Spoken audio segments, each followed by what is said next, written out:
Estamos viviendo tiempos de populismo en muchos países del mundo. En Estados Unidos, por ejemplo, que ha sido uno de los países defensores de la libertad comercial y las libertades individuales durante mucho tiempo. En México, con el expresidente López Obrador, hemos tenido ese populismo. En España misma, con Pedro Sánchez del Partido Socialista Obrero Español, ha habido tiempos de populismo y estamos viendo que el populismo pues empieza a convertirse en una regla en gobiernos en distintos lugares del mundo. Aquí la pregunta que debemos hacernos es, ¿han fallecido, han desaparecido las posibilidades de tener políticas liberales?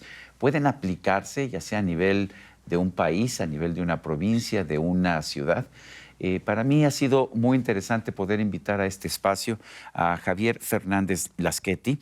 Él ha sido funcionario público, de hecho ha sido consejero de Economía y Hacienda de la Comunidad de Madrid. Esto es un cargo como ministro regional.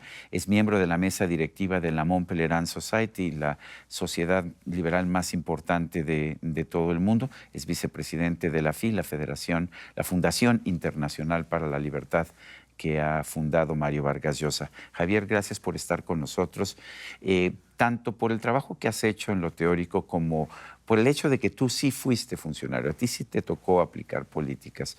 ¿Hay esperanzas para las políticas liberales, para las políticas que defienden la libertad en lo económico y en lo personal? Bueno, pues en primer lugar, muchísimas gracias por tenerme aquí en este programa y me siento verdaderamente muy honrado. Yo, mi experiencia, he estado bastantes años en el gobierno regional de la Comunidad de Madrid, es que no solamente hay esperanza para las políticas liberales, sino que cuando se aplican y se aplican sostenidamente a lo largo de un tiempo largo, muy apoyadas en principios y en una buena gestión, pero muy sólidamente apoyadas en principios, los resultados se ven y se ven inmediatamente. Y Madrid, que es la experiencia que yo conozco mejor y en la que he participado, Madrid pasó de no ser la región económicamente más importante de España, ahora con diferencias la región económicamente más importante. No tenía la mayor renta per cápita y ahora tiene la mayor renta per cápita con diferencia. Madrid vive un momento muy vibrante, muy creativo, de todo, de empresas, pero también de cultura, de sociedad, y eso se ha debido a que durante más de 20 años se están aplicando políticas basadas en la libertad, políticas de menos impuestos, de más libertad, menos regulación. ¿Cómo se logra esto en una ciudad capital de un país que ha sido gobernado por socialistas y por populistas desde hace mucho tiempo? Bueno, efectivamente es un desafío porque continuamente hay fricción y en algunos casos confrontación, pero en el caso de Madrid eso es una política que lo que ha hecho ha sido aprovechar las competencias, las atribuciones que la Constitución le da para ejercer una política, como digo, basada en principios y en principios de libertad. Es decir, si la Constitución y las leyes le atribuyen a las regiones en España la capacidad para decidir sobre algunos impuestos, lo que ha hecho la Comunidad de Madrid ha sido ir bajando los impuestos, suprimir el impuesto de sucesiones. En Madrid no se paga prácticamente impuesto sobre las herencias. En el resto de España sí, ¿verdad? En el resto de España sí. Ahora hay muchas otras regiones que han imitado a Madrid porque luego estas cosas... Porque conviene irse a morir a donde el Estado no te quite el dinero, no se lo quite a tu familia, claro, ¿no? Claro, ¿no? Y es un impuesto que en las regiones en las que se conserva hace que, por ejemplo, un 20% de las herencias, un 25%, no se recojan nunca, porque la gente no puede pagar el impuesto, ¿no?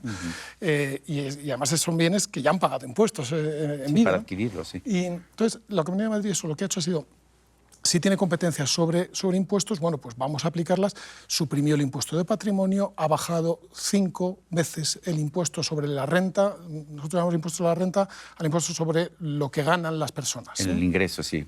Nosotros también le llamamos impuesto sobre la renta. Exactamente. Cada vez una bajada importante, medio punto una vez, un punto otra vez. Por cierto, cada vez que hemos bajado el impuesto sobre la renta, se ha bajado en la Comunidad de Madrid.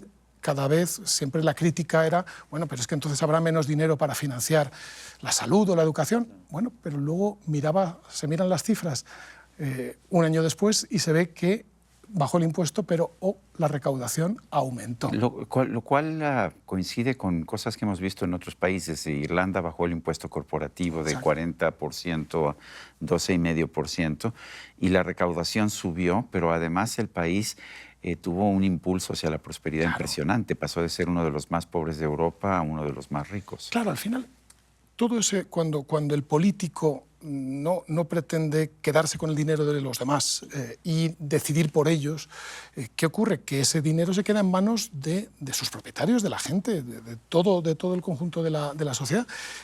Y en ese caso, en Madrid, la política de bajada de impuestos continuada a lo largo de estos 20 años ha significado que 75, más o menos unos 80.000 millones, 80 billones, podríamos decir, de dólares han quedado en manos de sus propietarios, y eso que ha generado más crecimiento económico, más prosperidad, empresas que tenían 10 empleados y han podido contratar a 2 más para seguir creciendo, un comercio que ha podido abrir otra, por tanto más personas trabajando, por tanto más personas también tributando, pagando porque tienen trabajo, ¿no? Es decir, son políticas que multiplican y además lo hacen de una manera que alcanza a toda la sociedad. Es decir, un tópico clásico es decir, no, eso es una cosa que favorece solamente a los ricos.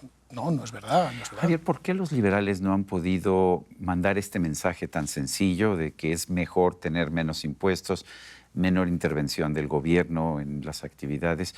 ¿Y por qué vemos que la gente sigue votando, incluso en España, por quienes se dicen liberales a veces, pero que aplican medidas en contra de la libertad individual?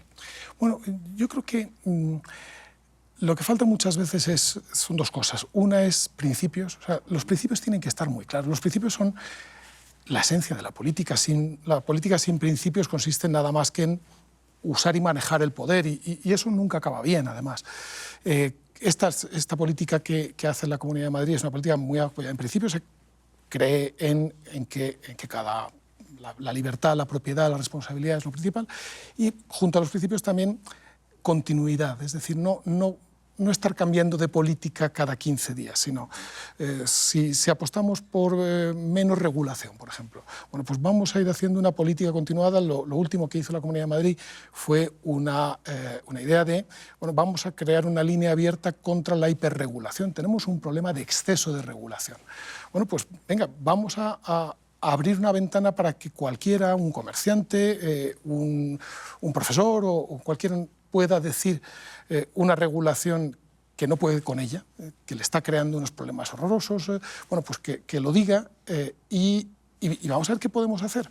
Bueno, el resultado ha sido que en los últimos 3 años 350 regulaciones de la Comunidad de Madrid o han quedado suprimidas o se han aligerado de peso, pues porque estaban ahí y nadie sabía por qué, ¿no?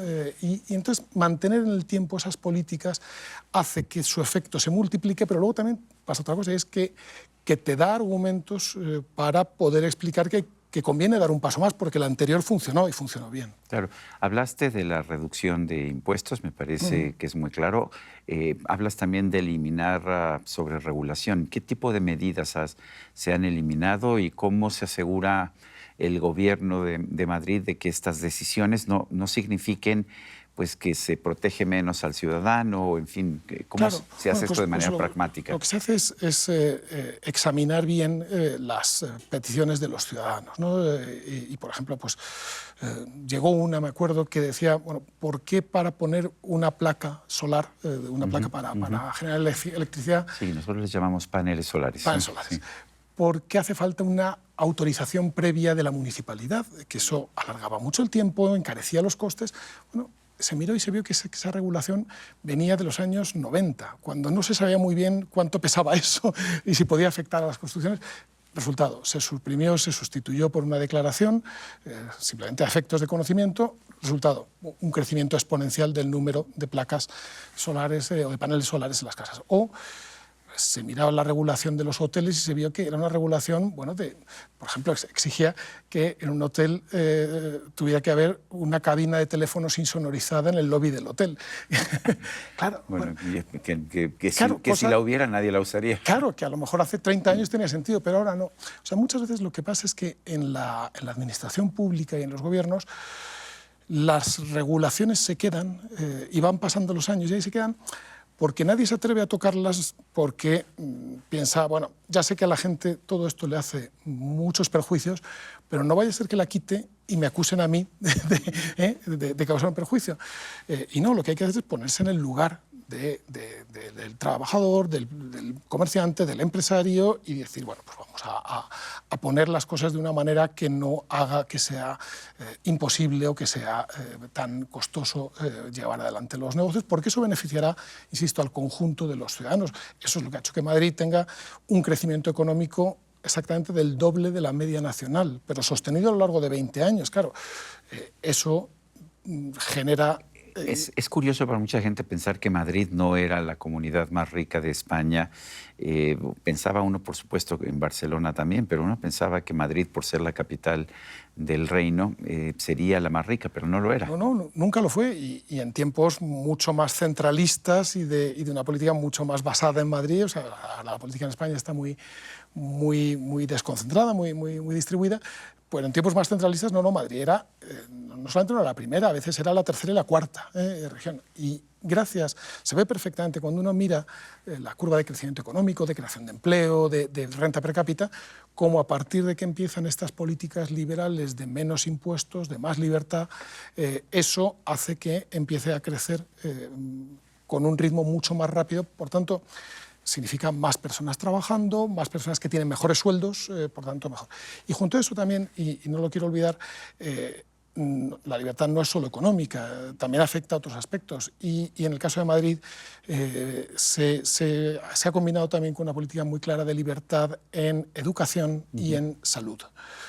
En el sistema público de salud... ¿Qué significa libertad en salud en un sistema público? Significa libertad de elección de médico y de hospital. Significa que hasta hace 10 años, yo también fui consejero, ministro regional de salud, antes de serlo de Economía y Hacienda, hasta hace 15 años, en Madrid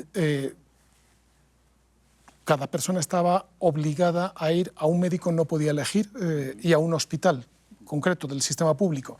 Desde hace 15 años eso quedó abierto, cada uno puede elegir dentro del sistema público a qué médico quiere ir, a qué hospital quiere ir, completamente cubierto por el sistema público, y el resultado es que funciona muchísimo mejor, hay menos tiempos de espera y todos los médicos y los pacientes están mucho más satisfechos.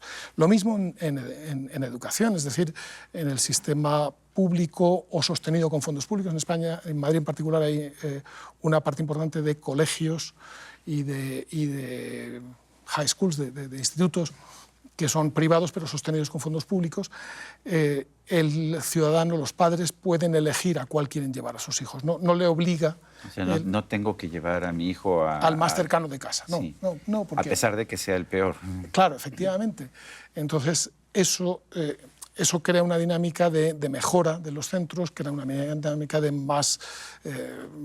mejor implicación de los padres junto con profesores. O sea, al final la libertad siempre saca lo mejor de cada uno, ¿no?